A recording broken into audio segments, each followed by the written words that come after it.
દુઃખમાં ખાવું સાથે આવ્યું પણ જે દુઃખનો રૂંગો આવ્યો કંદળવાની હાથ ચાલે તો તારા રંગ ઢળે નહીં ને પાસી તું આવે નહીં ચણ સમજે તારા બનામન મારી રામ મિત્રો, સ્વાગત છે તમારું બધાનું મારા નવા બ્લોગમાં.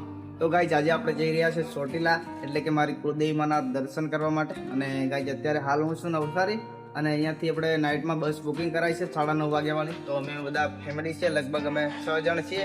તો બધા કપડાં પહેરીને રેડી થઈ ગયા છે. તો હવે આપણે જઈશું. લગભગ અત્યારે વાગી રહ્યા છે 8:30 જેવા. અને આ છે આપણી શ્વેતા પણ તૈયાર થઈ ગઈ છે અને બીજા મારા મમ્મીને બધા તૈયાર થતા છે, જોઈ શકો છો. તો આજે બ્લોગમાં આપણે ખૂબ જ મજા આવશે. તો તમે બ્લોગમાં કન્ટિન્યુ બન્યા રહેજો. અને સમટમાં માનતા હોય તો કોમેન્ટમાં લખી દેજો જય સમટમાં.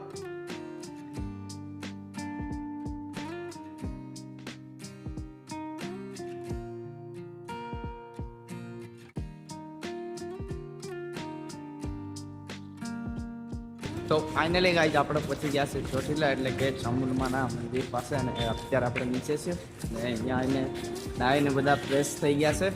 હજી ચા નાસ્તો નથી કર્યો, તો હવે ચાર બાપીશું જઈશું માળીના દર્શન કરવા માટે. તમે પણ ચામુંડ માટે માનતા હોય તો કોમેન્ટમાં જરૂરથી લખી દેજો એ ચામુંડમાં. બાકી બ્લોગમાં કન્ટિન્યુ બન્યા રહેજો.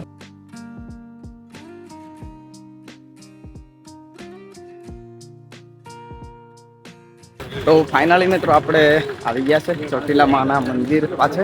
અત્યારે અહીં રહીને તમને હું દર્શન કરું. માના પહાડ મતલબ મસ્ત લાગે છે અહીં રહીને. વ્યૂ જોઈ શકો છો ગાઈસ, કે એટલું સુંદર લાગે છે. સામે તમે જોઈ શકો છો ચોટીલા ધામ. આપણે આવી ગયા છે અને અમે લગભગ 6 થી 8 જણ છીએ. મારો ફેમિલી આખી છે, આપણે શ્વેતા છે અને આગળ જઈ રહ્યા છે મારા પપ્પાને લોકો. કમળ ચડાવવાના છે લગભગ 11 જેવા. બીજા પાછળ આવતા છે. અને જુઓ મંદિર મારીનું, અને કંઈક અહીંયા આવું બનતું છે, જોઈ શકો છો. આ ભીડ છે આ બાજુ. તો બ્લોગમાં કન્ટિન્યુ બન્યા રહેજો.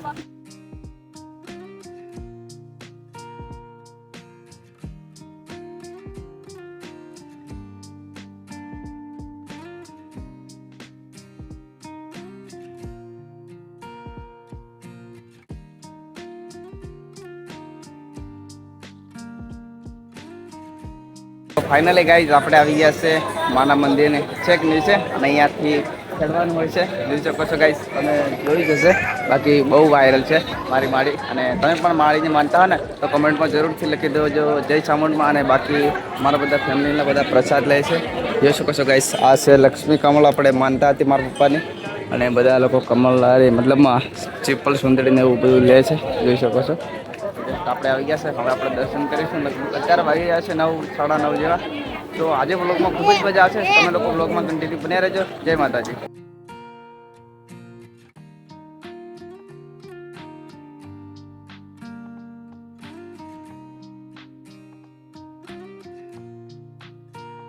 ગાઈસ આપણે ચડી ગયા છે ઉપર, છેક નજીક આવવા લાગ્યા છે, જોઈ શકો છો.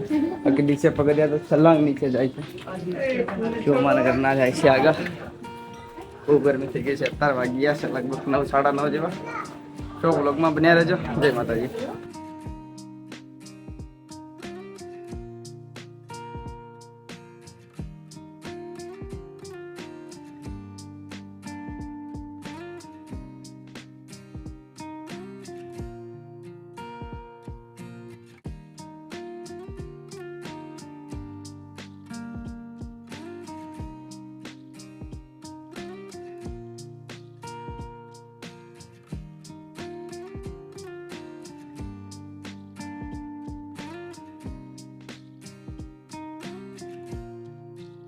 તો ફાઇનલી ગાઈસ આપણે માળીના મંદિર ઉપર એટલે કે ચડી ગયા છે. જુઓ અહીંયા બધા ચપ્પલ મૂકે છે. અને હજી થોડું દૂર માળીનું મંદિર છે. બધા મારા ફેમિલીના બધા હજી આવતા છે. અમે થોડાક જણ આગળ આવી ગયા છે. બાકી ગરમી તો ખૂબ જ થઈ ગઈ છે. 10 જેવા વાટવા પણ આવ્યા છે. તો આજે બ્લોગમાં ખૂબ જ મજા આવશે. બ્લોગમાં કન્ટિન્યુ બન્યા રહેજો. જય માતાજી. મિત્રો આપણે આવી ગયા છે અંદર મંદિરમાં. તો બ્લોગમાં બન્યા રહેજો. આપણે માળીના દર્શન કરીએ છીએ. આરતી થઈ રહી છે અત્યારે.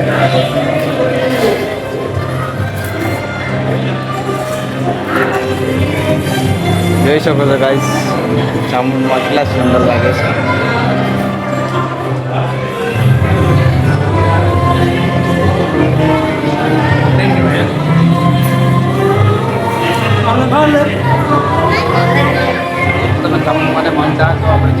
નવા તો સબસ્ક્રાઈબ કરી દો અને કમેન્ટમાં પણ જરૂર લખી દેજો જય શામળના દર્શન કરો તમે.